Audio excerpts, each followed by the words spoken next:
So what are the 3 biggest financial traps that we see out there today? Well, jumping right into number 1, and this is a biggie, it's financial fraud and scams. And there's a lot of different ways that people can scam you or defraud you of your information or money.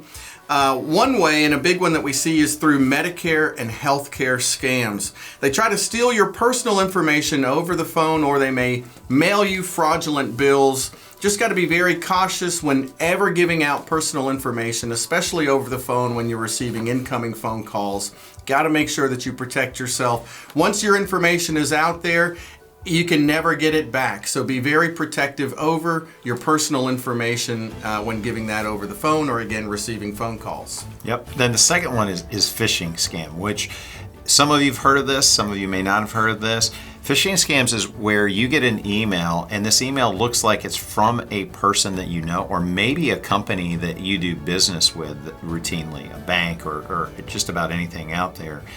And there's a link that's involved in an email that's actually a dangerous link for you to click on. So the second one is phishing scam, which is becoming more and more prevalent. Yeah, my wife was getting a lot of these and sending them over. Thankfully, she would send them over to me to look at, going, is this legitimate? Because it would say that you purchased something. Please click here to confirm your purchase. And so I would have her go and check the email address, and every time she would do that, the email address was something very obscure, not normal. And so I said, look, always go there, check that email address from the sender to see, is this even from the company that they said it's from? So there's a lot of ways that you can protect yourself, but you got to be very leery of the emails out there as well. The last one, and this is a big one, romance scams. So you have to be very cautious. A lot of these folks are really good at getting to know you personally so that you trust them, and then end up asking to send money, which is a big scam out there. So be very cautious on the dating apps. Make sure that you really know the people that you're talking to. And of course, don't send anybody money out there that's asking for it on these kind of apps, social media, things of that nature. Yeah, and we actually have a separate video about all these scams and how you can potentially spot them in the link below. So if you have questions or want additional information, make sure you click that link. So number 2, let's talk about credit cards, which is another trap that we see out there. Across all ages, Americans carry an average balance of about $5,700. Man, that's a lot of money on credit cards.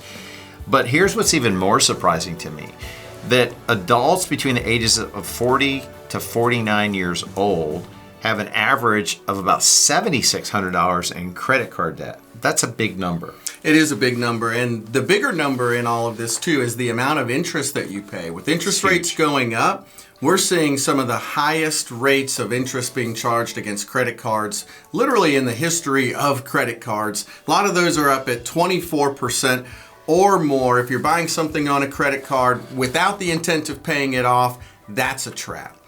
And so lastly, investing in funds or with advisory firms that have high fees.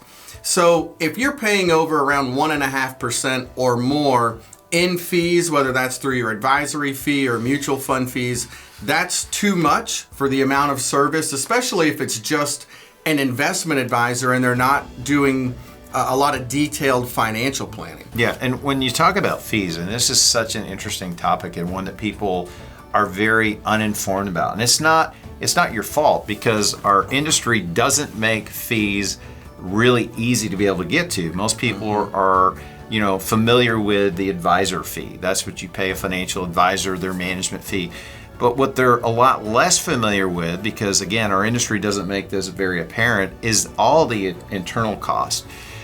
These are the 12B1 fees, transaction costs, soft dollar costs. They're in prospectuses, which when you are sent prospectuses, which are those really thick documents that we read and you should read, but very few people read them, they pretty much throw them away. Inside of there are all kinds of fees that add up. And Dan, I would say very few people, probably my best guess, less than 5%, if even that, truly understand what all those fees are.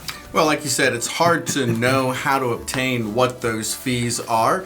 So one way that we help a lot of families here is to run a fee analysis for them. We use Morningstar as a way to run and identify and uncover all the internal fee structures, and then we're able to help them identify the external fees, which are the advisory fees, calculate all of those up and really put a number behind what people are paying. And when you do that and you see the dollar amount that you're paying that goes along with that percentage of fee, a lot of times it's extraordinary, and there are ways to reduce that and still get a ton of value out there. And I'll tell you, I'll give you a really quick, good example of this. And this is not that uncommon. We've sat down in cases with people who thought they were paying 1% or maybe 1.5%. And then when we run this analysis, they're paying 2.5% or 3%, sometimes even more. So if you think about that, if you have $1 million, you don't have to have $1 million, but let's say you have $1 million and you think your fee is 1%, but it ends up being 3%. 3% in $1 million is $30,000 a year, every year, for the rest of your life or all of your retirement. So if you're retired for 20 years, $30,000 a year is $600,000 over that period of time.